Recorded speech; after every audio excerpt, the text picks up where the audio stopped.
Ни өчен миңа Ләйсән дип кушмаганнар икән? Мин шушы егет белән йөрер идем. Минем берәр кайчан татарча мен буласым килә. Ул бит патриархат уйлап чыгарылган әйбер. Хатын-кызлар дуслыгы юк дигән әйбер. Мин хатын-кызларның бер-берсен һәр вакытта бер-берсенә терәк булуын күреп үстем. Бик сәер, хәзерге вакытта, менә хәзерге яшемдә ниндидер нольдан, базадан дуслык эзләү. Кемнәргәдер туры килер өчен кысылырга кирәкми һәм ярамый да. Кысыла башлыйсың икән, син тормышыңны шулай кысылган килеш үткәрәчәксең. Әлегә мин аны кабул итә алмыйм. Менә шу буыннарның үсү, алмашынуын һәм әти, әниләрнең олыгаюын. Без әти-әниләргә нидер мәхәббәтнең мәгънәсен, тормышның мәгънәсен бүләк иткән кешеләргә карарга тиеш кебек инде. Әйдә, тагын бер кызык темага күчик. Шәхси тормыш. Әйе. Мин ялгызлык белән шул кадәр танышмын. Миңа менә парда булу куркынычрак. Гомумән, минем шундый бер теге күңелем белән теләгән бер зур теләгем бар. Бик аңларга телим сезне, иратлар. Сәлам, бу Тасма проекты һәм мин аның хуҗабикәсе Алсу. Әлегә минем каналым бик кечкенә, шуңа күрә алдан ук язылып куй, лайк куярга да онытмасаң шәп була. Мин үземә кунакка рухи яктан якын кешеләрне чакырырга тырышам, шуңа күрә бүген минем янымда Камал театрының артисткасы, казанган артистка Ләйсән Фәйзуллина. Каршы алыгыз. Әйсәнсез. Нихәл, Ләйсән. Әйбәт. Кіріп кеткенше, ике қызық факт сөйләп кетәсем килә. Ләйсән исеме һәм синең белән бәйле. Ярый. Кечкенә чакта, ничә яшь булгандыр инде, 5-6 яшь тирәсендә, мин авылдагы бер егеткә гашык булдым. Ул миннән берничә яшькә олырак иде, теге абыем яшендә булгандыр инде. Абыйлар шулай футбол уйнарга чыгып киткәндә, мин шулай мәктәп бакчасыннан күзәтеп тора идем аларны. Шундай баш әйләнеп йөргән вакыт иде инде. Һәм бер ара ул Ләйсән исемле кыз белән йөри башлады. Ул шундай бик матур кыз иде, кара чәчле, нәкъ синең кебек, һәм шундай минем фанаткасына әйләндем. Һәм шул вакытта ул ни өчен миңа Ләйсән дип кушмаганнар икән? Мин шушы егет белән йөрер идем дип. Һәм гел күзәтә идем инде аларның шулай бергә клубка чыгып йөргәннәрен. Һәм ничектер сүрелде инде бу гашыклык дип әйтик. Вакыт узганнан соң мин үземә Ләйсән исемле виртуальный вымышленный подружка уйлап чыгардым. Нишләптер шулай минем гиперфиксация булгандыр ул Ләйсән исемендә. Тоже шулай берникадәр вакыт у меня была такая подружка дип әйтик инде. Һәм шуннан соң тоже шулай ул югалды. Менә шундый бер история. И икенче история, монысы уже синең белән бәйле. Тоже 15 яшь тирәсендә без килдек музыка укытучым белән Рәмил апа белән Бикафестка. Бикафест ул сәләт уздыра торган фестиваль инде, декабрьдә уза торган шундый вайбовый фестиваль. Һәм син шунда жюрида идең. И Рәмил апа килде синең яныңа исәнләшергә, теге Әлмәттән булгач бит инде барыбер таныш кеше белән исәнләшәсең. И мин читтән генә күзәтеп тордым. Вот, мин дә үскәч Ләйсән кебек, менә шундый актриса булырмын, шулай ук жюри булып утырырмын бөтен җирләрдә дип уйлап куйдым. Һәм менә бүген, ничә ел узганнан соң, Ләйсән минем янымда утыра. Вот такие вот истории. Кызык. Хәтерлим, мин бер генә тапкырында жюри булдым. Димәк, шул елның булган инде. Ие. Шул 15-нче еллар тирәсе булгандыр инде, мин Миңа кичә булган кебек. Честно говоря, минем өчен дә шулай. Мин бик яхшы хәтерлим ул елларны. Шундый бик фееричный еллар иде ул минем өчен. Идә нәрсәдән башлап китәбез? Мин сиңа бераз гына шулай ук төрле яктан ачырга тырышырмын инде. Бүген театр янында гына әйләнмәсбез, башка якларга да кирип китер, чөнки син минем өчен бик тирән, бик кызыклы, бик күп яклы кеше. Без синең белән бит инде тормышта да булай аралашабыз. Һәм нәрсәдән башлыйсым килә?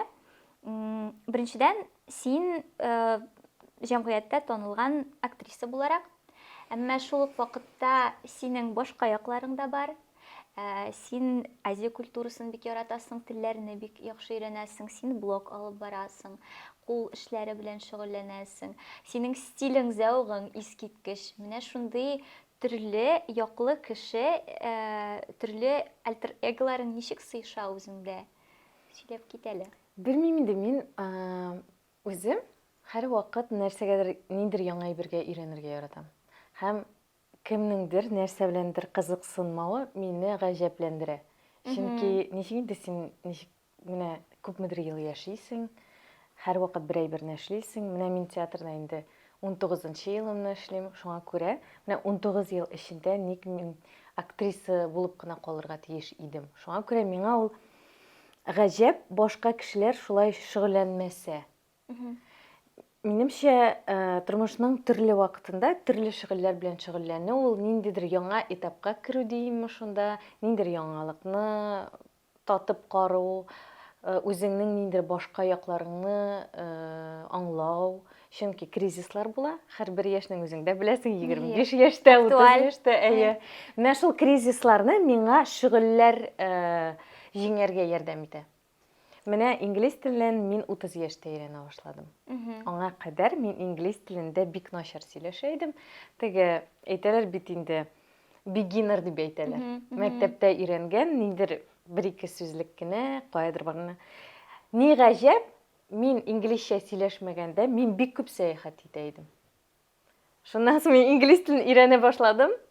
Юллар ябыла башлады. Әйе, дөнья ябылды. Ләкин минем өчен ул менә ябылган дөньяның ниндидер өлеше булу. Шуңа күрә миңа ул менә шул теләкне, шул күңелемдә булган шул урынны тутыру өчен булган бер шундый инструмент дип әйтәбез инде. Менә шул булмаса, мин бик моңсу булыр идем. Мин менә кайдыр бара алмыйм дип, нитмим дип. Ә булай мин башка подкастларны тыңлый алам инглиз телендә. Менә ул мине тутыра, ничектер булмаган, теге тулы бетмәгән өлешләрне тормышның. Шуларны менә белем, нәрсә беләндер шөгыльләнү һәрвакыт тулыландыра менә. Минем өчен менә шул альтер эго дип әйтә алмыйм мин аны. Ул мин төрле өлешләрдән торган мозаика шәхес шундый.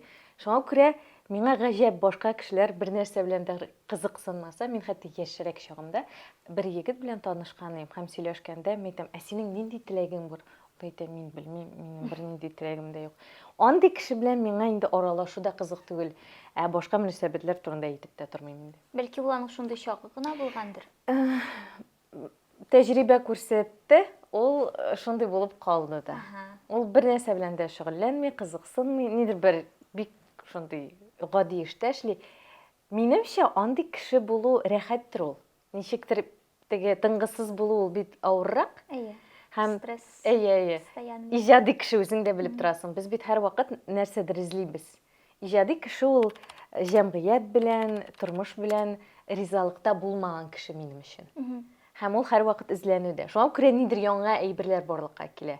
Иҗади ниндидер җырлар, спектакльләр, кинолар барлыкка килә. Чөнки без ниндидер темага сөйләшергә телибез. Альтер эголар да шуңа барлыкка киләдер ул. Альтер эголар дип әйтмим, өлешләр, яңа өлешләр барлыкка килә шул аңлашылмаган, тулыландырга теләгән тормышның ниндидер өлешләре.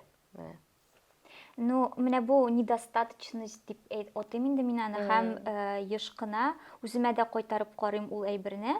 Чөнки соңгы ничә елларда мин андай әйбер белән тилмергәнем дә бар. Как будто бы не до. Менә шундый.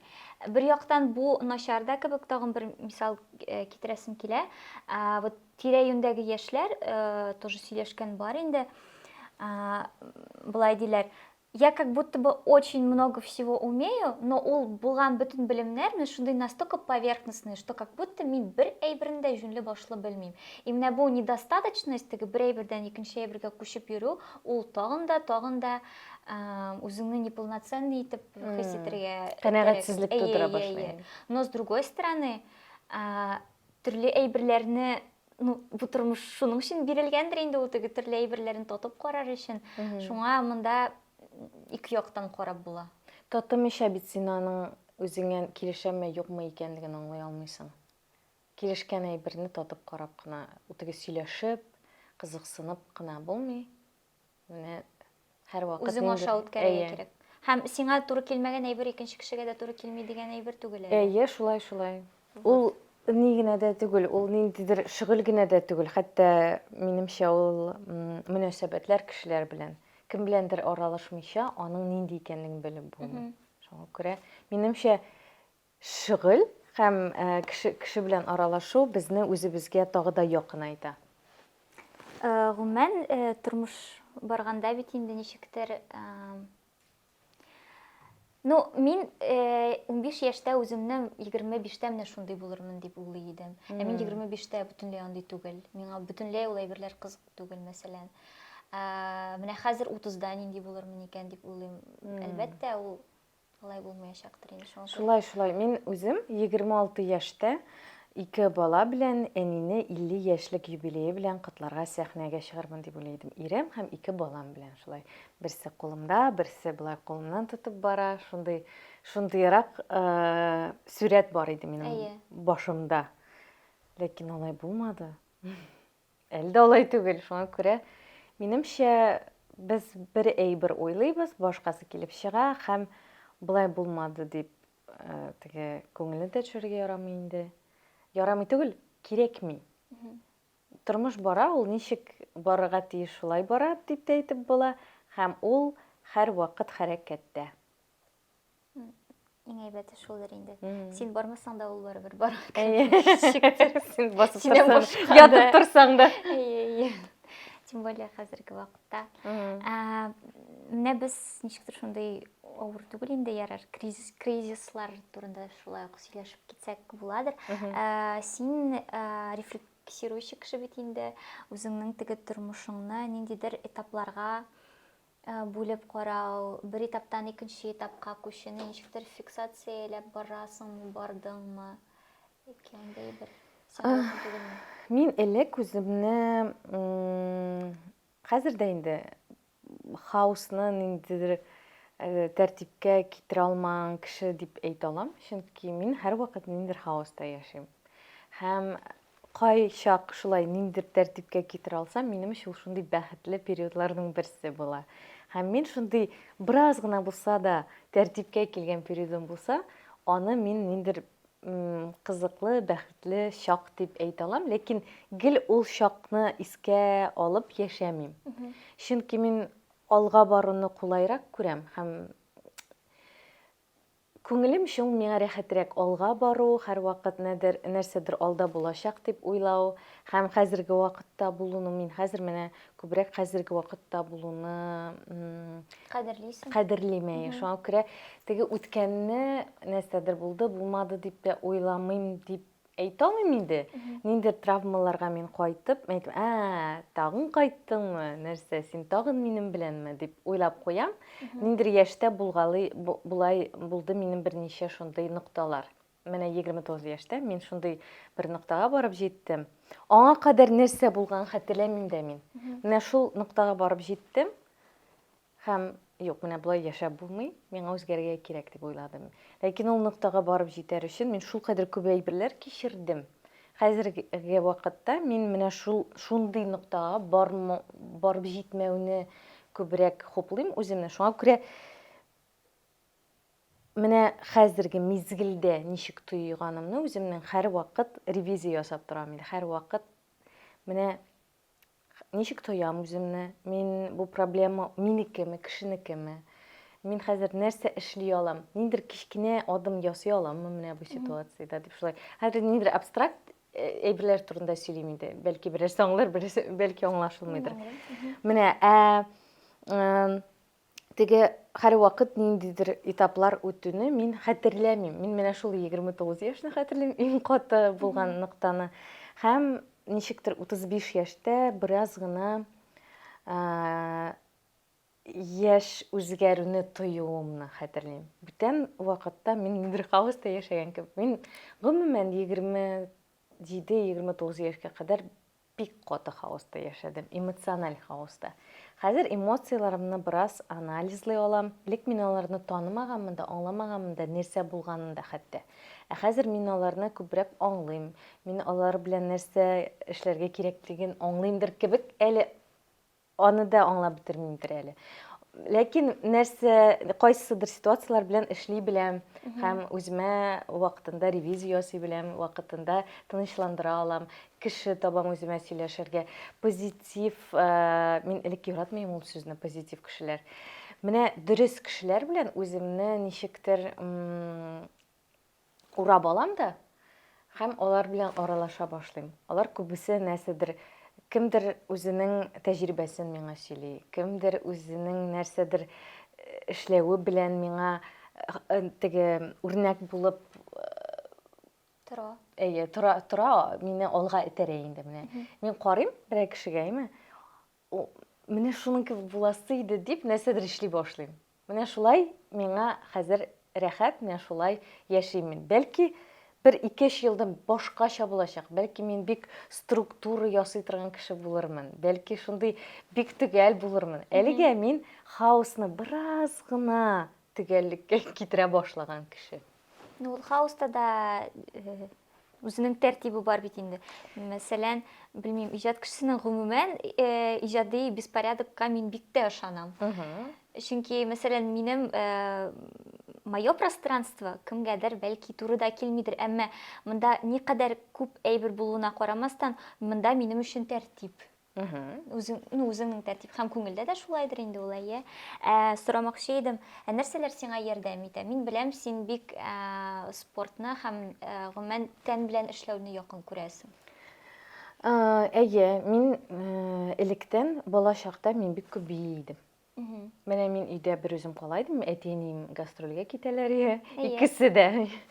Һәм хәтерлим, мин нинди генә биюләр бийми идем.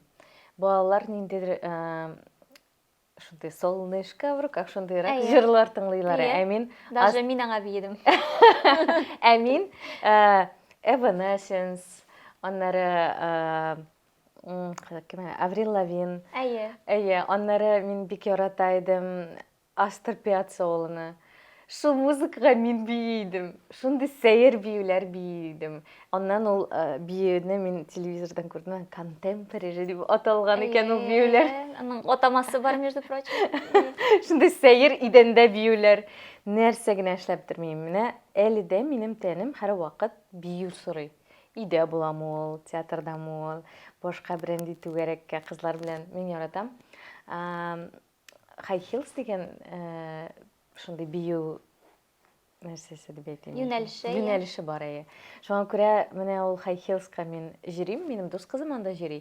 Безнең теге кем беләндер бик кат эшләгән кешеләр белән бик очрашып булмый бит. Менә мин дус кызым белән пилатеста яки биюдә очрашам. Ул шундый уңайлы. Без теге хәрәкәтләнәбез, аннары бергә барып берәр каһвә эчәбез, я шунда былай гына урам буйлап йөрибез, бик рәхәт. Менә минем өчен бию һәм ниндидер бик теге тимерләр күтәрмәгән шундый ниндидер йога, пилатес шөгыльләнү бик каты энергия бирә. Соңгы арада мин энергияның килүен аңладым тән аша. Менә күңел күтәренкелеге тән аша килә икән. Бик ниндидер проценты инде, бер 50% һичшиксез тәннән килә. Әйтәләр бит, гомумән хәрәкәтләнү нәрсәндер башлар өчен хотя бы бер адым ясап карарга кирәк дип. Риза. Вот. Минем очракта, кстати говоря, бию тоже бик нык ярдәм итә. Мин гадәттә кичләрен шулай үзем өчен булса да биергә яратам. Һәм бу иң чиста, иң искренний, иң ничек әйтим, бешеный ук түгел дә, но бары бер төрле халәтләргә керә торган халәт. Шундый вакыт дип әйтәсем килә. Әйе. Гомумән минемчә ул шундый кызларга хас әйбер ул бию. Әйе. Ничектер без бит инде шундый табигатьтән су кебек шундый хәрәкәтләнүчән. Шуңа күрә минемчә бию ул менә бик каты кызларга килешә торган шөгыльләрнең берсе. Килешәм. Башта мен уйлап куйдым да аннарысын. Әйе, килешәм. Менә тоже дуслар турында сөйли башладың бит инде. Гомумән миңа калса, бүгенге көндә дуслык дигән әйбер ул бик актуаль. Чөнки соңгы арада менә күбрәк өйдә утырган сайын мин үземнән күзәтә башлагач аңлыйм, эш белән дуслык бераз икенче планга күчкән икән, ә ул, между прочим, мөһим. Әйе, мөнәсәбәтләр здорово, круто, ләкин дуслык, кая син, ау. Һәм менә синең очракта дуслык нәрсә ул синең өчен һәм аерым алганда хатын-кызлар дуслыгы ышанасыңмы син аңа? Нинди көчкә ия ул? Минемчә, мин хатын-кызлар дуслыгына, ир-атлар дуслыгына караганда күбрәк ышанам. Ишеттегезме? Һәм минемчә, соңгы арада ул бит патриархат уйлап чыгарылган әйбер. Хатын-кызлар дуслыгы юк дигән әйбер. Шуңа күрә шундый. Извините. Гафу итегез. Әйе. Шуннан соң минемчә, хатын-кызлар соңгы арада бик каты бер-берсен ничектер поддерживать дип әйтәләр инде. Һәр вакыт woman power дип булай гына әйтмиләр. Хатын-кызлар хәзер күбрәк якыная башладылар, бер-берсен бик каты кабул итәләр. Минемчә, менә ул әйтергә ярамый. Ярый. Ярый. Бездә теге социаль челтәрләрдә дип әйтик инде. Ярый. Ярый, Инстаграмда хатын-кызлар бер-берсенә шундый бер минемчә ул менә күңелне эленчләтте ул менә шул әйбер.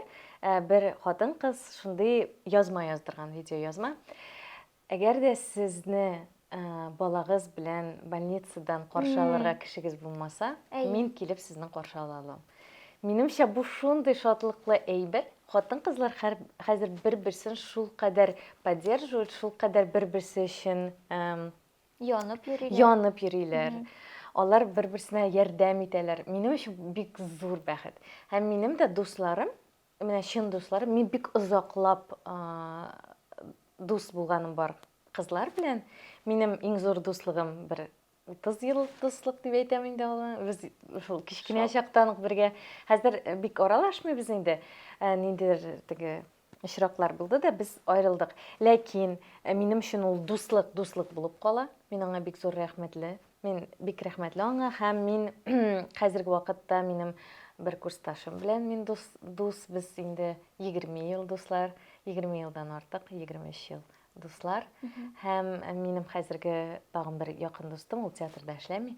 Аның белән дә бер 5-6 ел инде без дуслар. Шуңа күрә мин хатын-кыз дуслыгына бик ышанам. Минем өчен хатын-кыз дуслыгы ул, ир-ат дуслыгы ул, гомумән дуслык ул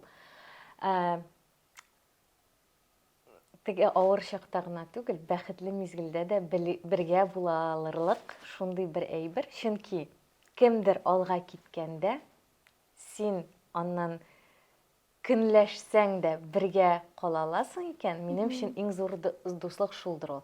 Чөнки ул көнләшү, ул синең күңелеңдә нәрсәнеңдер синең дә булырга теләвең генә. Ул кеше гаепле түгел, син гаепле түгел. Ул синең күңелеңнең ниндидер омтылышының өлеше генә. Менә син омтыласың, мәсәлән, йолдыз булырга. Ә синең дустың ул вакытта синең теләгең аңарда чынга аша. Һәм син бераз көнләшеп куясың, ләкин син аны күңелең белән кабул итеп яшәп шул тойгыны алга бара аласың икән, бу чын дуслык минем өчен. Менә мин үзем андый әйберләр аша үткәнем бар. Ул шундый кызык. Миңа да таныш әйе. Әйе. Минемчә, дуслык ул хәтта менә дустыңның иң бәхетле мизгелендә дә аның белән була аласың икән, син була аласың. Ул чын дуслык инде. Ә менә авыр чакта ул минемчә, авыр чакта кем беләндер булу җиңелрәк. Чөнки бит без барыбыз да әйбәтләр. Без барыбыз да шундый ниләрен поддерживающий шундый һәр вакыт. Даже если не знаем, как это делать. Әйе. Без барыбыз да шундый менә бәхетле мизгелдә кайчак авыр була. Вообще бөтен әйберне төгәлләп әйтеп куясың. Әле ул бит беләсеңме ничек? Ул бит беләсеңме, теге кабул итү бер син үзеңне кабул итә алмыйсың көнләшкәнеңне. Ничек мин шундый әйбәт кеше кемнәндер көнләшә алам дип уйлый башласың. Юк, мин бит әйбәт, мин алай тыйырга тиеш түгел. Уламалай, ярамый. Ә менә син үзеңә рөхсәт итеп аны тыйып, яшәп алга барасың икән, ул чын дуслык була һәм син үзең дә үсәчәксең. Син йолдыз булмасаң да, синең күңелең шул кадәр үсәчәк. Ул синең өчен шундый зур теге фундамент булачак. Аннары тормышта тагы да җиңелрәк булып китәчәк. Дуслык ул сине һәрвакыт нәрсәгәдер өйрәтүче бер әйбер. Ул бит якын мөнәсәбәт кебек. Минемчә, дуслык ул чын мәхәббәт кебек. Шуңа күрә дусларың бар икән синең, сез озаклап, әйбәт итеп шулай дус була аласыз икән, әйме? Әллә нәрсәләр сөйләшә аласыз, ул сине кабул итә ала. Ниндер вакытта ул сиңа киңәш бирә ала. Син үзең сорыйсың икән аңардан киңәш. Менә син тагы да яхшырак була аласың икән, тормышың тагы да яхшыра ала икән дустың яныңда. Ул инде минемчә чын мәхәббәт инде ул. Хәзер бит социаль челтәрләрдә шундый тренд бар, белмим, күргәнсең микән, юк микән. Россиядә юктыр инде андый әйбер, бәлки бардыр. Бостонский брак дип атала, ягъни кызлар, дус кызлар тормышның авырлыкларын бергә алып барыр өчен съезжаются, бергә тора башлыйлар. Алар гетеросексуаллар инде, һәм менә шулай ничектер сыныйлар дуслыкның. Сынау түгел, менә син әйткәнчә бер-берсенә терәк булыр өчен кушылалар, кавышалар дип әйтергә инде. Менә шундый тренд бар дөньяда. Мин сиңа килер алдыннан, бәлки шундый галәм сизгәндер, мин диндер бер видео күрдем, ике урысча сөйләшүче кыз. Аларның ниндер бостонский бракта яшәп карауларын сөйләделәр. Үзләренең тәҗрибәләрен. Ләкин мин аларны сөйләмим, мин әнием турында сөйлим. Минем әнием әти белән миңа 12 яшь булганда аерылды. Һәм аның иң якын дусты шулай ук ире белән аерылган иде. Һәм алар бер-берсенә бергә яшәмәсәләр дә, алар ерак булмаган урамнарда яшиләр иде. Һәм һәр вакыт бер-берсенә булышалар иде. Менә минем әни 30 көнгә китә иде гастрольгә. Ул апаны син дә беләсең. Мин Зиләпа. Әйе, әлбәттә, минем укытучым. Әйе. Һәм минем әни 30 көнгә китә иде башка шәһәргәме, анда авылгамы, алар бик озакка китә гастрольгә. Мин бер үзем кала идем. Һәм шул вакытта минем әни Минзилә апада калдыра иде мине. Һәм алар бер-берсенә шул кадәр ярдәм итәләр иде. Минем өчен менә ул бостонский брак кебегрәк. Шуңа күрә мин хатын-кыз дуслыгына ышанам. Чөнки мин хатын-кызларның бер-берсен һәр вакытта бер-берсенә терәк булуын күреп үстем. Минем өчен ул модель таныш. Мин әле бәлки менә ир-ат белән хатын-кыз мөнәсәбәтен аңлап бетерә алмыймдыр. Ләкин хатын-кыз белән хатын-кыз аралашуны, дуслыкны мин бик аңлыйм һәм беләм, һәм аңа ышанам. Аннары мин бер тапшыруда, ул, конечно, бераз криминаль тапшыру иде. Хатын-кызлар аларны бер көнләшкән ир-ат үтерде дип әйтим инде. Алар бергә яшәгәннәр һәм алар берсе иҗади, ике егезәк һәм аларның бер дус хатыннары, алар менә өчәү бергә яшәгәннәр. Егезәкләрнең берсе бик иҗади кеше, берсе ниндер бизнес белән шөгыльләнә, өченче хатын-кыз бик зур дәрәҗәле ниндер эштә эшли инде. Һәм алар бик бай яшиләр. Өчәү бергә сәяхәтләргә йөриләр. Менә шундый бостонский гаилә булып яшиләр. Бик рәхәт шундый тормыш. Алар менә шундый ниндер бер авылда үй төзеп, өчәү өч хатын-кыз. Һәм бер ир-ат алардан көнләшеп, аларның байлыгыннан, ничек рәхәт яшәүләреннән шундый бер начарлык эшли инде аларга. Менә мин шул тапшыруны караганнан соң уйладым, шул кадәр менә хатын-кызларның бер-берсенә терәк булуына ышанам. Менә әлдә ир-ат белән хатын-кызның мөнәсәбәтен аңлап бетерә алмыйм менә ахыргача. Нигәдер? Мин бик аңларга телим. Мин гомумән минем шундый бер күңелем белән теләгән бер зур теләгем бар. Ул теләктән дә зуррак теләк юктыр. Мин ир-атларны аңларга телим. Бик каты ир-атларны аңларга телим һәм алар белән әйбәт, сәламәт контактта булырга телим. Алар белән аралашып, алар миннән ниндидер польза дип әйтмим инде мин аны ничек. Аларга кирәкле энергияне, ниндидер. Мин аларга партнер, дус булырга телим. Бик аңларга телим сезне ир-атлар. Гомумән синдә булдымы андый тәҗрибә, ир кеше белән дус булган менә? Булды дип әйтә алам. Әйе, бар минем әлдә дустым. Без аның белән туган көннәрдә котлашабыз инде. Мин элек ышанмыйдым. Ир-ат белән хатын-кыз арасында бик сирәк кенә булалар. Чөнки барыбер хатын-кыз белән ир-ат дуслар икән. Алар берсенең булса да ниндер күңелендә, кечкенә генә шундый чаткы шундай кичкенә генә шытып тора торган кичкенә генә ырлап була. Өмет. Өмет, әйе. Бар, хәзер дә бар ул Ленар исемле Ират. Инде хәзер Ират, аның 2 баласы, инде берсенә инде паспорт биргәннәр.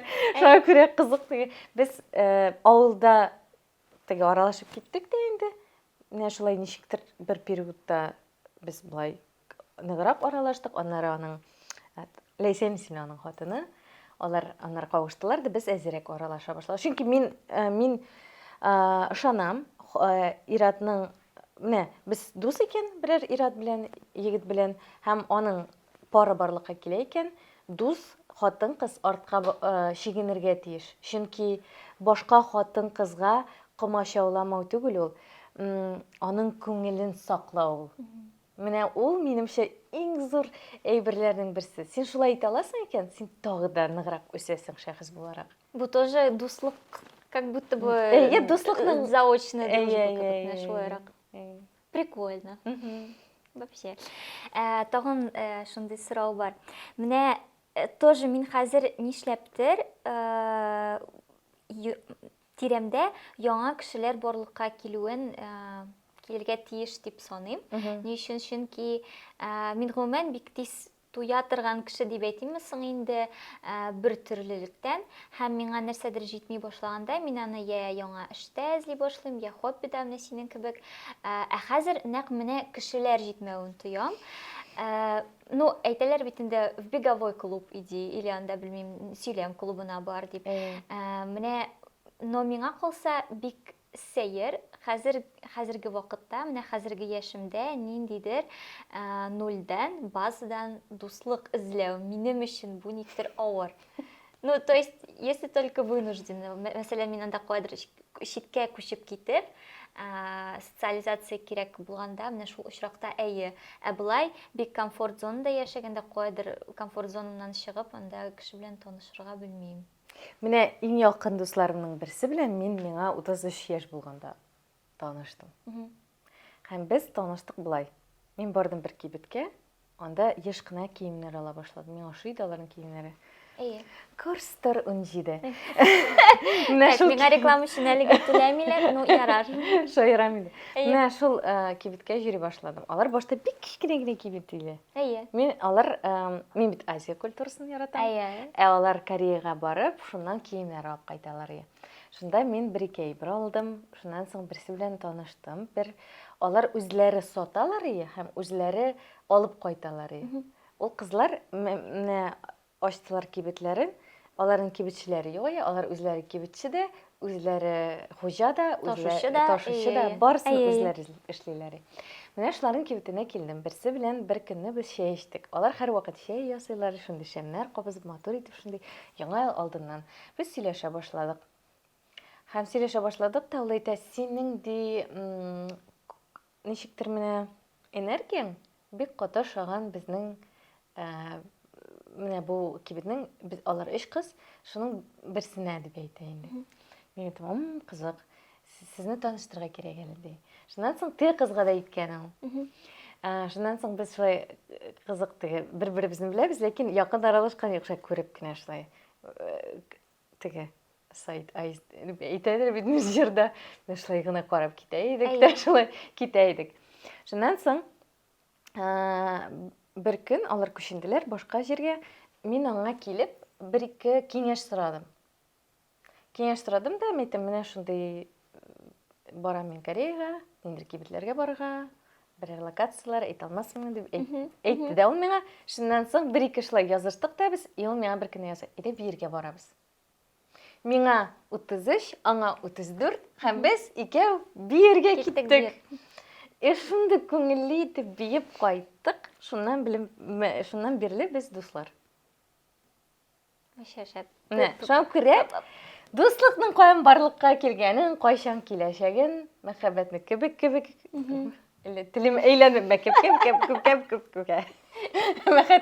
Мәхәббәт кебек дуслык та каян киләсен без белмибез. Шуңа күрә аны планлаштырып та булмый, нидер клубка барып та табып булмый. Мин аралашу клубына йөри идем. Теге инглизчә сөйләшү клубына, әйме? Ләкин анда Мин бер кешене дә очратмадым. Дус булырлыкта, мәхәббәт барлыкка килерлектә. Шуңа күрә мин андый клубларга йөрүне бик теге табырсың дип әйтә алмыйм. Ә тормышта менә шулай кайдыр Көтмәгән. көтмәгәндә. Шуңа күрә син теләгең бар икән, башка кешеләр белән теге тормышыңны тулыландырырга. Алар барлыкка килә. Алар каяндыр килеп чыгалар, үзләре пәйда булалар. Теге әйтәр бит, пространствога әйт, һәм теләгеңне, һәм ул барлыкка килә. Шулай була ул. Җибәрәм. Әйе. Кая җибәрергә? Галәмгә. Аллага, Тәңригә. Вот это. Ә менә яшь орасы дип әйтик инде, мәсәлән, ну, минем булай да, мәсәлән, дуслар үземнән күпмегәдер олырак иде. Ну, хәзер тагын да, мәсәлән, олыраклар белән аралашасы килсә, тоже сәер бит инде үзеңнең дуслыгыңны тәкъдим итү кебек. Ну, хотя, белмим, бәлки сәер дә түгел. Просто мин бу очракта ышанам инде ниндидер язмышка һәм случайга. Вот, менә шулайрак, наверное. Менә бездә бит синең белән ниндидер подкаст яздырганнан соң дус Съемкада, съемкада. Аңа кадәр без аралашмый идек. Мин сине теге гимназиядә, мин укыган гимназиядә укыган бер бер кыз буларак белә идем. Чөнки башта мин синең фотоларыңны күрәм, шунда озын чәчле, шунда тәртипле, шунда гимназистка дип күрә идем. Аннары мин синең җырчы булганыңны белдем. Ниндидер лайклар куя идем, шунда ниндидер кичкенә генә аралашу бар, ләкин без бер-беребезне белми идек. Шуңа күрә минемчә ул әйтәм бит, мәхәббәт кебек, дуслык та мәхәббәт кебек. Ул да ниндидер бүләк тормыштагы. Шуңа күрә теләргә кирәк. Әйтәр бит, телә, сора, һәм ул килер. Ә менә яңа кешеләр белән аралашу дигәндә, мин вообще яңа проектларда катнашырга яратам. Һәм теге менә быел без эшләдек Йолдыз Миңнуллина белән, әйме? Миңа шулкадәр җитмәгән икән ниндидер яңа кеше белән аралашу һәм сөйләшү. Менә проектларга катнашасың һәм интеллектуаль яктан кызыклы кешеләр булса, ул син шулкадәр баета. Менә бер театрда эшләп, кеше, мин аны менә курыкмыйча әйтәм, деградацияле. Менә деградация була кеше белән. Ул менә гел бер кешеләр белән аралаша, гел бер темага. Мин кайчак 50 ничә тапкыр ишетәм шул бер булган вакыйганы. Һәр вакыт ул нигәдер кызык, һәр вакыт шул бер вакыйга, гел шуны сөйлиләр дә. Синең баш миең, нейрон бәйләнешләрең барлыкка килми яңалар, башка кешеләр белән аралашмасаң, башка темаларга сөйләшмәсәң, һәм минем өчен ул эш менә Йолдыз Миңнуллина белән без эшләдек. Без хәтта архивка барып, элеккеге язышкан, әйтмим инде, язучыларның хатларын укыдык. Кемнәр икәнен әйтеп. Спектакльләрне караучылар бардыр инде, спектакльне. Әйе. Караган булсагыз. Сез беләсез. Кемнең мәхәббәте. Әйе. Шуларның язышкан хатларын без күрдек, укыдык. Шуннан соң илһамландым, мин шулкадәр илһамландым ул эш вакытында интеллектуаль яктан. Ул теге ничектер күңел өчен булмады, баш мие өчен илһамлану булды. Шундый хәл булды минем. Нидер миңа бик ошады анда берничә әйткән сүзе Йолдызның. Менә бер эш эшләгәндә, бөтен кешегә кирәкле эшне кемнеңдер ниндидер үзенең була бит инде, кемдер нәрсәдер әйтергә тели, нәрсәдер эшләргә тели, каршы килә, нәрсәдер шундый каршылыклар барлыкка килә. Без бер эш эшләгәндә, без бердәм булырга тиеш шундый, һәм һәрбер кешенең теге күңелендә ул эшне ахырга кадәр әйбәт итеп эшләп бетерү теләге булса, уңышлы була. Минем өчен бу ничектер бик әйбәт фикер. Без бер эшне эшләгәндә, без барыбыз да ниндидер результатка барырга тиеш, бөтенебез бергә, һәм шуңа бердәм булырга тиеш. Минем өчен менә тормышта да шулай булса, без барыбыз да ниндидер бер әйбәт үзәккә барганда, менә кешелеклелек, zero visibility, consciousness, безнең телдә дә шундый сүзләр бар. Аллага шөкер. Менә шулай. Телебез үсә. Әйе. Үзгәреп тора. Без дә аңа өлеш кертәбез. Минем берәр кайчан татарча мем буласым килә. Үзеңнең мен буласың Әйе. Ну, алайса тырышырга кринжи, күбрәк кринжи вайстрей кирәк ләсен. Хәзер мин тырышам. Сез шулай дип уйлagыз, яме? Мин ялгышканда. Мин сиңа кискәләп бирермен. Башы Куерсың. Бүген нигәдер авызым чатны Чыгып киткән. чаттан чыгып киткән минем дикциям. Без 2 көнлек, 1 көнлек кичә уйнадык менә. Сафлы музей чыгардык ни? Әйе, премьера. Премьера. Шуннан соң дикция шулай сау булашка минем белән. Я, мен җайлайтам бераз дигән. Син әле бүген репетициядәсең килдең. Блин, зараза. Без сәхнәдә дә кичә бер безгә. Без синең белән упражнение ясап алмадык. Әйе. Ой, кринж. Кринж әйбәт ул. Кринж булырга тиеш. Блин. Мен вообще шундай кызык бер фраза ишеттем. Минем бер дустым, минем дөнья буйлап дусларым күп. Татарлар барысы да минем белән аралашалар, төрле илләрдә яшәүче татарлар. Миңа шундый рәхәт, мин алардан илһам алам, алар миндәндер дип ышанам инде. Ну син кояш кебек, потому что сиңа тортыласы килә җылы шундый. Мин яңгырлы кояш. Мин бик күп елыйм, ләкин мин кояш ярар. Рәхмәт. Һәм бер шундый дустым бар Стамбулда яши, ул мин аларның туенда регистратор дип әйтәләр инде, булдым шундый. Матур итеп сөйләдем. Шуннан соң алар минем белән әлдә аралашалар, хатыны да, ул да. Һәм ул миңа бик кызык бер шундый җөмлә әйтте. Нәрсәнедер эшләргә омтылганда, яңа эшнәйме?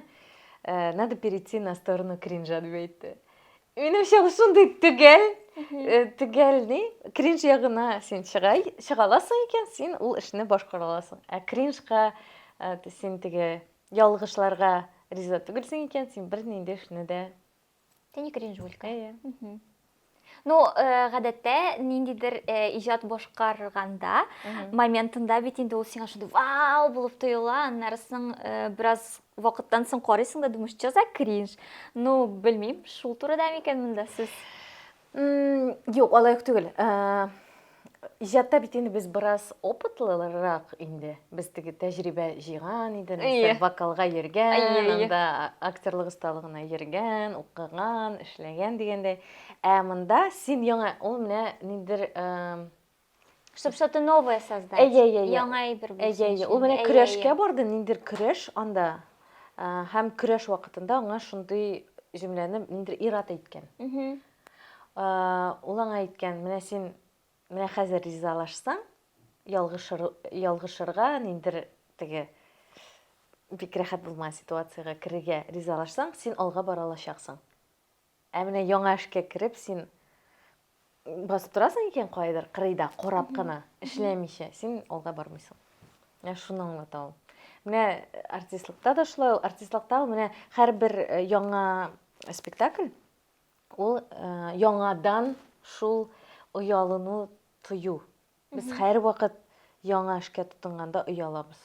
Чөнки ул яңаша булырга тиеш беренчедән. Икенчедән, режиссер алышынырга мөмкин. Башка син партнерларың залда берәр нинди яңа килгән артист теге без бит һәр вакыт кем нәрсә уйлар дип уйлыйбыз. Без бит инде шуңа корылган, артистлык шуңа корылган. Шуңа күрә һәр вакыт кринж ягына көчү безнең инде һәр вакыт шуңа ризалашу, кринжка ризалашу. Прикольно, как тормыш принцибы кебек. Әйе. Тагын синең нинди принципларың бар тормышта? Кринжтан кала.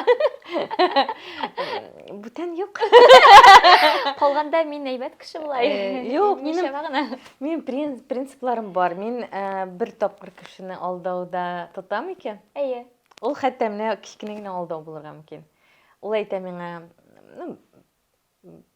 мәсәлән, без сөйләшеп куйдык кайдыр күрешергә, нидер вакытта, ул кеше миңа алдан әйтми, килер алдыннан нәрсәләр алдап әйтә, аннары мин күрәм аның башка җирдә. Шундый берәр нәрсә була икән минем белән, мин ул кеше белән араны шундук өзәм. Затсызлык прям. Әйе. Шундый бер принципым бар. Мин алдауны гафу итә алмыйм. Аннары минем принцип бар. Принцип түгел инде ул хәзер ниндидер өйрәнүдер ул яңача яшәүгә. Миңа ошаган кешеләр белән аралашмаска тырышам. Мин шундый хәтта эштә дә. Ошамый икән кеше, безнең туры килмәй икән, теге тормыш принципларыбыз менә шунда ук. Безнең яшәеш, без диалог барлыкка килмәй икән, мин аралашмыйм. Ну, эш буенча кисешергә туры килә бит инде. Сәхнәдә мин профессионал буларак эшлим ул кеше белән, ләкин тормышта аралашмыйм. Ну, бу тормышны күпкә җиңеләйтә миңа калса. Әйе. Кешеләрне сайлый алу, ниндидер шикләр кую. Әйе, менә шикләр кую минем принцибым хәзер. Мин аны элегрәк контрольдә тота алмый идем. Ну, теге сәхнәдә бергә эшләгәч, бит шундый кысыла аралаша идем барыбер, үземне кысып. Миңа тагын бер шундый интернет бик күп безнең тормышка йогынты ясый, шуңа күрә интернеттан кайбер әйберләрне әйтеп кәлим инде мин.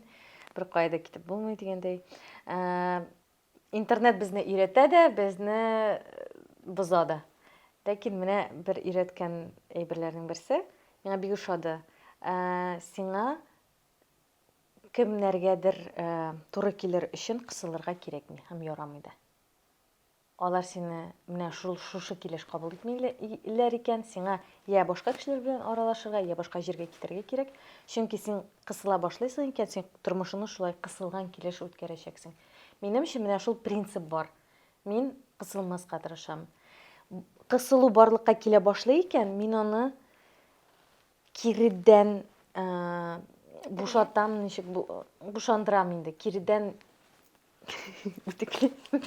Туры айтам, үтеклим. Шундый нәрсәдер эшлим инде. Кире кайтарам. Нәрсә үзгәрә, короче. Шундый. Разговор около. Беренсе аңлашыламы мин сөйләгәндә? Мин аңлыйм, белмим, Ара-тирә сөйлим. Сез аңлыйсызмы? Фирүзә, сез аңлыйсызмы? Безнең төп тамашачыбыз камера артында утыра. Ярар. Бер җитди темага күчәргә идем. Быел ниндидер минем заземление, нәрсә башландымы төгәл әйтә алмыйм. Ну вот университетта укыган елларны особо теге өйгә кайту, әти-әниләр янына кайту, андый теләк, ну, ашкынып кайтмый дип әйтсәм инде бик груб була, но барыбер сагыну хисе, үйне сагыну хисе алай остыр түгел иде. Соңгы арада барыбер әти-әниләрнең инде олыгаюын сизә башлагач, ниндидер моңсу һәм һәр вакыт авылдан киткәндә машинага утыргач, миңа шундый авыр, шундый елыйсы килә, елыйм һәм бу ниндидер супер, ну, әлегә мин аны кабул итә алмыйм, менә шу буыннарның үсү, алмашынуын һәм әти-әниләрнең олыгаюын дип әйтим инде. Вот менә шу шәйберне синең белән сөйләшәсе килә иде. Кызык, мин бу темага уйладым дип әйтә алмыйм. Бар инде ул менә минем әтием китер алдыннан мин аның картайганын беренче тапкыр күрдем һәм сиздем. Әйе, ул күңелгә авыр. Әйе, ул ничектер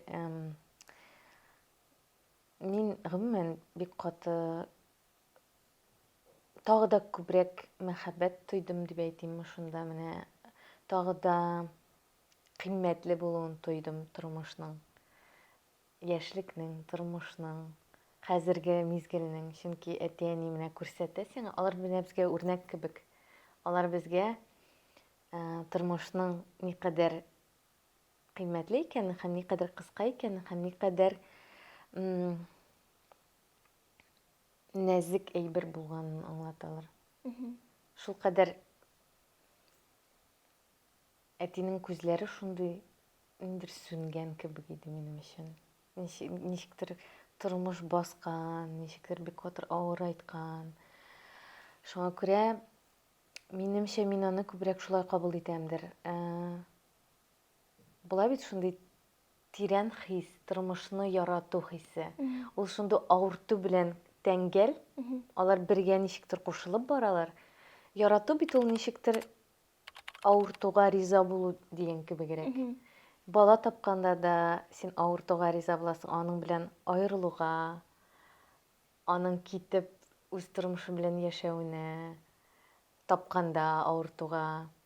Шулай кеше белән якынайганда син авыртуга риза буласың, чөнки сез бер көнне аерылырга мөмкин. Бер көнне ул сиңа алдарга мөмкин. Синең күңелеңдә булган ниндидер менә шулай булыр дип уйлаган әйбереңә теге туры килмәскә мөмкин. Синең булган башыңда булган сүрәткә туры килмәскә мөмкин. Ул вакытта син авырту сизәсең. Төрле вакытта кеше төрле авыртулар сизә һәм шуларның берсе ул менә әти-әнинең картаюын күрү, чөнки ул иң зур мәхәббәтләрнең берсе. Әти-әни белән аерылу ул иң авыр әйберләрнең берсе. Ул без башта шулай кичкенә чакта аерыла башлыйбыз әкренләп. Анда без аны күрмибез, сизмибез, чөнки без шәхес буларак үсәбез. Ул вакытта безнең аңарга вакытыбыз юк. Ләкин шәхес буларак үсеп җиткәч, без аны аңлый башлыйбыз. Чөнки безнең үзебезнең әти-әни булырга вакыт җитә. Шул вакытта, ләкин без әти-әниләргә нидер мәхәббәтнең мәгънәсен, тормышның мәгънәсен бүләк иткән кешеләргә карарга тиеш кебек инде. Менә шул ниндер күңелдә үстерә алсаң, шундый вот ничек дип әйтим инде мин аны. Ул авыр, ул теге ниндер бик теге идеаль булуны аңлата инде. Мәхәббәт кенә тою. Менә шул картаю аша бәяне, тормышның бәясен белергә өйрәнсәк, әти-әнинең менә кабул итеп менә шундый чакларын, аларның никадәр бәхетле булуларын аңлап, шушы яшькә җитә алуларын, шул кадәр алар әлдә исән, алар авырмыйлар, алар нәрсәдер авырсалар да, алар тырышалар яшәргә. Аларның һаман хәрәкәттә, аларны үрнәк итеп, бар инде анда нәрсәләрдер алар. Менә минем әти вакытында медицина хезмәткәрләренә мөрәҗәгать итмәде. Шуңа күрә ул иртәрәк үлде. Ләкин мин аны да кабул итәм. Чөнки ул аның шәхес буларак сайлаган язмышы. Мин аны берничек тә алай эшләргә тиеш түгел иде дип әйтә алмыйм. Менә без әниебезне менә шулай итеп зурлап хөрмәт итә алсак, аларны кабул итә алсак, без менә шушы менә аларның картаюын, аларның бәлки тиздән китүен дә кабул итә алабыз. Минем әти үзенең менә шундый тәҗрибәсе белән минем ишемдә нидер зур, бик зур өлеш уятты кабул итүдә һәм яратуда кешеләрне, гомумән кешелекне.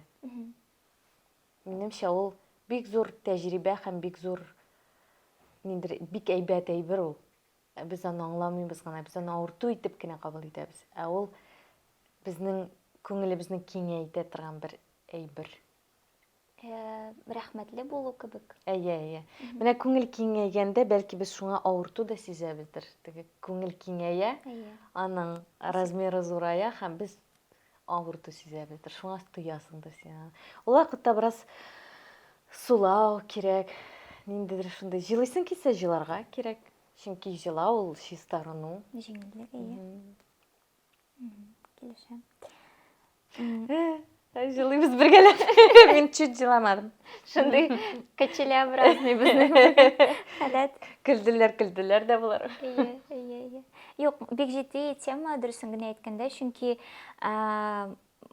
күбесе бит инде сепарация уза алмыйча интегәләр. Аннарысын узгач тагын үзләрен кимерә башлыйлар вакытында әти-әни белән була алмадым дип. Һәркемнең бернинди идеаль картинада күргәнем юк әле мин үз мисалында. Әйтик, ул романтик мөнәсәбәтләр булсынмы, ул дуслык булсынмы, ниндидер, белмим, һәрбер нәрсәдә ниндидер китек әйбер бар кебек. Ул ягы белән бәлки ул. Әле кайбер психологлар булай диләр, сез балагызны травмасыз калдыра алмаячаксыз. Сез аны травмалар сез аны сезнең тагын бер авыртуга ризалашу, ул менә балаңны травмалау авыртуына ризалашу. Аларга да авыр, безгә дә авыр. Зато не скучно. Есть чем работать. Теге гел бер төрле яшәү дә авыр булыр ул кешегә. Менә мин гел ял итәр идем дип әйтә идем. Хәзер энергиям барлыкка килде. Мин бер урында утырасым килми. Менә бер ел элек мен бер интервьюда әйттем, мен кире ятып кына торыр идем дип әйттем. Ә хәзер мин ятып тору түгел, мин утырып кына да тора алмыйм. Шул кадәр энергия күп. Тегендә монда йөрисем килә. Әйдә, тагын бер кызык темага күчик. Шәхси тормыш. Әйе. Мне кажется, всех волнует эта тема. Син бу гадәттә синнән сорасалар, бу тема турында син ничек дип җавап бирәсең? Ләйсән, сезнең шәхси тормышыгыз ниндирәк хәлдә дип сорасалар, Ләйсән? Ул бер нинди хәлдә түгел. Чөнки минемчә, менә шәхси тормыш ул шуңа күрә дә шәхси дип атала. Әйе. Менә минемчә, кеше сиңа, менә берәр егет миңа кызга икән, минем белән ниндер мөнәсәбәтләр тели икән, аралашырга тели икән, анда сөйләшергә, танышырга дигәндәй. Шул вакытта ул миңа мөнәсәбәтләр турында, шәхси тормыш турында сорау бирә ала. Әйе. Ә ул минем белән бер нинди дә контактка керергә теләмичә, булай гына сораса, минем өчен бу сәер сорау, һәм мин әйтмим, яки шундый бер нинди үзенә тагын бер сорау бирергә мөмкин. Нигә син шулай дип сорайсың дип. Шулай башка кешеләр турында да шулай. Менә берәр апай, берәр анда кеше сорый, туганнар сорый икән, коллегалар сораса да, алар миңа ярдәм итә алмыйлар икән бу сорауда. Миңа андый сорауны бирмәгез. Чөнки бу минем тагын бер шундый, ничек дип әйтим инде, нәзик нукталарның берсе, чувствительная зона. Мин ул сорауга җавап белмим. Чөнки мин белмим. Мин бәлки гомерем буе ялгыз булачакмын. Ләкин мин ялгызлыктан курыкмыйм дип әйтә алмыйм. Мин ялгызлыкны беләм. Мин бала чактан бер үзем үскән бала. Минем беркем юк иде янымда. Мин ялгызлык белән шул кадәр танышмын. Миңа менә парда булу куркынычрак. Ялгыз булуга караганда. Менә шундый бик җавап. Бик ихлас җавап. Мин ялгызлыкны күбрәк беләм, күбрәк аңлыйм, аннан әзрәк куркам. Чөнки мин аңарда озаграк яшәдем. Мин шул кадәр иратларны аңлыйсым килә, тагын бер кат әйтәм. Аңлатыгыз. Аңлатыгыз ничек? Минем үз кешемне шул кадәр табасым килә. Шул кадәр аның белән әйбәт контактта буласым килә. Шуңа күрә минем теләсә кем белән буласым килми. Гадәттә кеше, миңа, конечно, бик аз яшь әле ниндидер фикер йөртү өчен, һәм мин сәламәт мөнәсәбәтләрдә соңгы бер ел гына.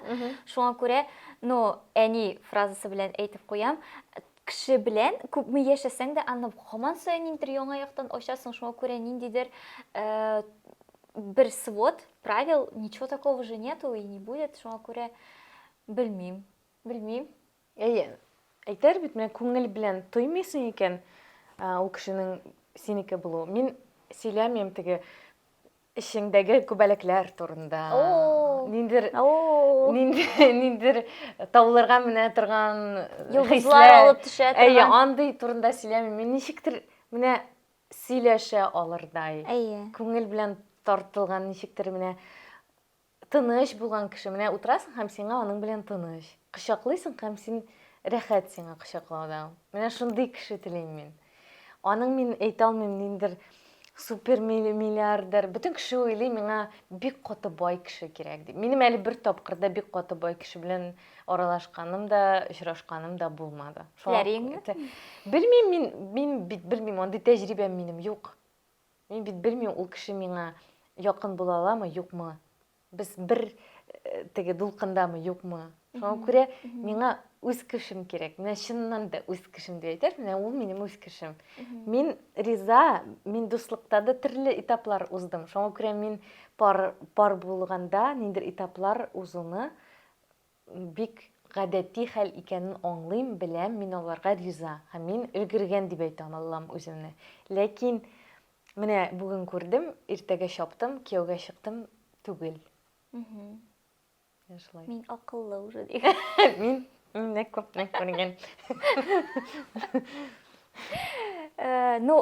һәрбер мөнәсәбәтләр эш таләп итә дигәндәй, шуңа күрә. Шулай. Ие. Тагын бер тема калды, бусына да сөйләшергә Әйдә. зинһар өчен.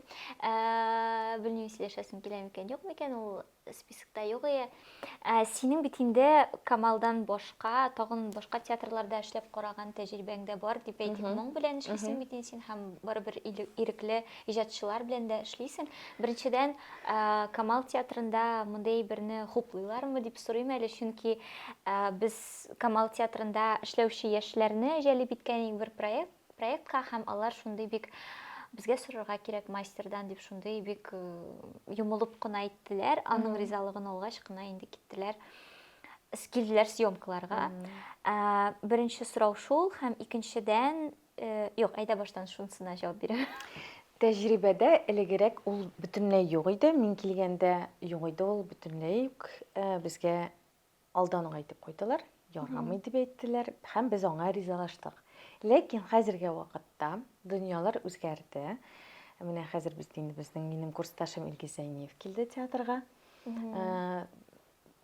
Җитәкче буларак һәм Илгиз шундый бик әйбәт әйбер әйтте безгә. Барыбызга да, сез барыгыз да ничектер йолдызлар димәде инде ул, ничектер үзегезне күрсәтергә тиеш, үзегезне үстерергә тиеш. Һәм ул сезнең җаваплылыгыз. Һәм шул җаваплылыкны үзегезгә алып, менә катнашкан бар тик алдан сорап, алар рөхсәт итәләр, ләкин теге графикны төзер өчен әйтеп, кайсы вакытта шулай дип, туры киләме, туры килмиме башка спектакльләр белән шулай иттереп төзергә графикны алдан әйтеп, профессиональ рәвештә шуны чишеп, ул рөхсәт итте безгә башка җирдә дә катнашырга. Шуңа күрә хәзерге вакытта ул проблема түгел дип әйтә алам инде. Шуңа күрә без барыбыз да диярлек күбебез катнаша башладык. Менә монда уйныйлар, уйныйбыз, мин дә уйныйм, башка артистлар да уйный. Демидов особнягында. Анда менә хәзер Эмиль Талиповның яңа премьерасы чыкты. Ул да уйный башлады менә башка җирләрдә. Искәндәр Абухайруллин да Побег дигән. Менә шуңа күрә без дә башка җирдә уйнап карап, башка кешеләр белән эшләп карап, башка аудиторияны үзебезгә дә җәлеп итеп. Ул бит инде менә Илгиз дөрес әйтә. Син үзеңне башка җирдә дә күрсәтсәң, син башка тамашачыны безнең театрга да китерә аласың. Шуңа күрә хәзер инде ул иркенрәк. Элек башка булган, хәзер башкача. Дөнья үзгәрә, кешеләр үзгәрә һәм Без үзгәрәбез. тәртипләр дә үзгәрә, без үзгәрәбез. Бу куандыра бер яктан, чөнки үзегезнең шикләрегезне дә бит инде киңәйтәсез булып чыга. Гомумән бик авыр философский сорау бирәсем килә. Татар театры хәзер тоже шулай ук үзең әйтмешли ниндидер яңа этап кичерә һәм нәрсәләр теләр идең син, нәрсәләр җитми дип сорасам, шулайрак. Минемчә хәзер менә үзебезнең театр турында әйтсәк, минемчә безгә ниндидер яңа реальләргә яраклашу җитеп бетерми әлегә, ләкин без аңа омтылабыз. Минемчә яңа җирдә яңача булырга тиеш бөтен нәрсәдә. Яңа спектакльләр, яңа тамашачыга яңача мөрәҗәгать итәргә кирәк. Менә шул мин теләр идем төрле режиссерларны чакыру. Ул һәр вакытта да театрны әйбәтләтә, төрле кешеләрне чакыру, чөнки артистлар төрле яктан ачыла, төрлечә уйный башлый, төрле спектакльләр барлыкка килә, төрле аудиторияга, төрле продукт. Һәм башка театрларга һәм үзебезгә теләр идем бердәм булуны. Татар театрлары бердәм булсалар, бер-берсе белән сәламәт конкуренциядә булып, менә аларның әйбәт спектакле чыга, безнең әйбәт спектакле чыга. Һәр вакыт бер-беребезгә карап тагы да яхшыракны, үсеш булса, кызык булыр минем өчен. Һәм һәр вакытта без инде күп эшлибез бергә башка театрлар белән дә. Һәр вакыт менә әйтәр бит бердәмлектә көч, ничектер бердәм булып, бер-беребезне хөрмәтләп яратып, менә шул кирәктер. Теге инновация, андый тегебесе әйтә алмыйм мин, чөнки театр үзенә бер дөнья. Анда ниндидер яңалык кертү әйбәт, ләкин барбер аның ниндидер кысалары бар. Аларга туры килү әйбәт. Минемчә, хәзер бик яраталар кебек, кинодагы кебек уйнатырга артистларны сәхнәдә. Ләкин минемчә театрның үзенең бер алымнары бар һәм алар әле дә актуаль, әле дә кызык. Менә мин үзем кызыксындым теге Азия культурасы дип әйтәбез бит инде. Кореяның, корейский бер-ике театрның һәм немецкий бер-ике театрның карадым спектакльләрен һәм алар менә театрча уйнаулары белән җиңеп кызык тамаша күрсәтәләр. Мин әле дә кызыгам менә Германиядә бер җирдә уйнап карарга, Лондонда бер уйнап карарга, Кореяда уйнап карарга, чөнки алар әле дә театр культурасын саклап, мин вообще башка илләр белән уйнарым, шундый кызык булыр инде. Башка телдә. Минемчә театрның үз теле бар, һәм ул телне саклап калу кирәк. Татар телеме ул, башка телеме ул? Татар телен саклаучы бар инде ул театр. Ул Яшерен Батырын түгел, татар театрында гына әдәби телдә сөйләшәләр. Шуңа күрә әдәби телне саклап калу өчен татарча булырга тиеш һичшиксез. Ләкин театрның театр булып калуын теләр идем мин. Нәрсә булса да. Һәм син аны сыйфатлы итеп эшлисең икән, аны кеше аңлый. Аны кеше кабул итә. Мин хәзер әбиләр кебек. Мин образдагы кебек. Мин бар бер образда клуб мөдире. Татар театры бит ул үзенчәлекле. Ул бит халыкка хезмәт итәр өчен яратылган. Шуның кебек сөйләдем хәзер. Андый моментларда булырга тиеш, Театрда бит ул син текстны өйрәнәсең дә татарча берәр җөмлә һәм шуны бер төрле итеп әйтергә өйрәнәсең. Шуннан соң башка җиргә барасың, шул җөмлә барлыкка килә дә әйтәсең дә, ул шундан килеп чыга шул интонация белән. Булат кебек җырлап алыйк да. Тагын бер сорау бирәсең килә. Минем темалар бетми, синең белән очрашкач. Гафу итегез. Тоже хәзер формулаштырам мин аны. Тоже бер подкаст тыңладым инде. Мин талантлив дигән подкастны беләсең икән, юк микән син? Мин аның фанаткасы һәм шунда бер теманы обсуждать итәләр инде, булайрак яңгырый иде ул. Как творить в мире, где все уже придумано. То есть, менә хәзерге бик мул дөньяда яшибез бит инде, һәм үзеңне уникаль итеп тою бик авыр кебек. Чөнки нәрсәдер эшлисең, все ул уже бар.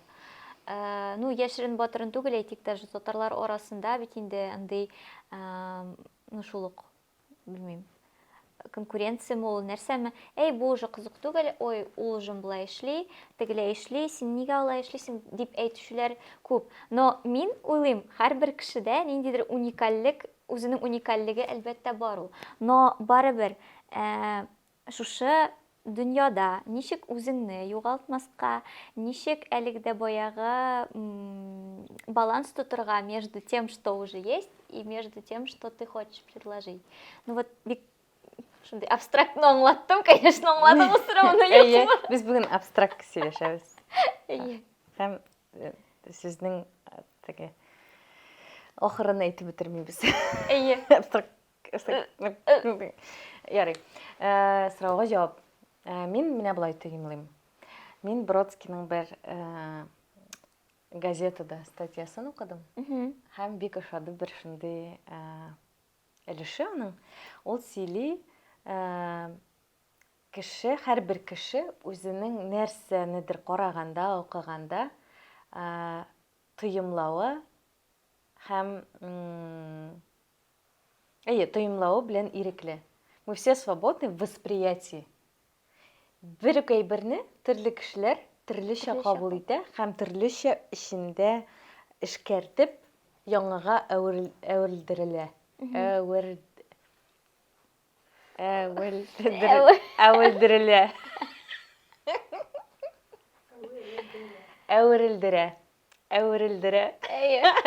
Әверелдерә. Яңаша ниндер әйбергә әверелдерә. Һәм шуңа күрә без барыбыз да ул бар инде дип кабул итмичә, үзеңчә шуны эшкәртеп яңага бер кеше әверелдерәләбез. Яңаша. Менә шуңа күрә минемчә сез уйламагыз, нәрсәдер бар, нәрсәдер юк дип, үзегезчә кабул итегез, үзегезчә яңага әйләндерегез, яшәгез. Мин аны һәр вакыт әйтәм. үзегезчә яшәгез, бер кешегә дә карамагыз. Кызык бит ул тормыш. Сен укый аласың бер китапны һәм башкача нидер төрле фикерләрне башка кеше аны күрмәскә дә мөмкин китапта. Ә син күрәсең. Бар бит. Вы играли на флейте, а еще замечательнее слушали вы. Тыңлау да талант, карау, кабул итү дә талант, Әйе. уйнау да талант. Шуңа күрә күреп нәрсәнедер алып башка иҗаттан эшкәртү минемчә үзенә бер яңа талант. Бу вообще супер озак булды. Шушы нотада без күчәбез безнең матур традициябезгә. Син беләсеңме, без подкаст озагында пленкага төшәбез. Аннан соң мин сиңа ул фотоны җибәрәчәкмен. Ярый. Безне хәзер Фирүзә. Мин әзер. Так, әйдә тәти итеп утырабыз инде. Әйтә. Мин дә Ләйлә кебек орышалар аягымны күтәреп сөйләгән өчен ярар гафу итәрсез. Миңа барыбер. Әйтә авылдагы кебек. 1, 2, 3. Мен Мона Лиза кебек елмаймадым. Ну-ка елмайып күрсәт әле. Шуның белән шул. Рәхмәт. Бу тасма подкасты иде, бу Ләйсән иде, бу Алсу иде. Пока-пока. Сау булыгыз.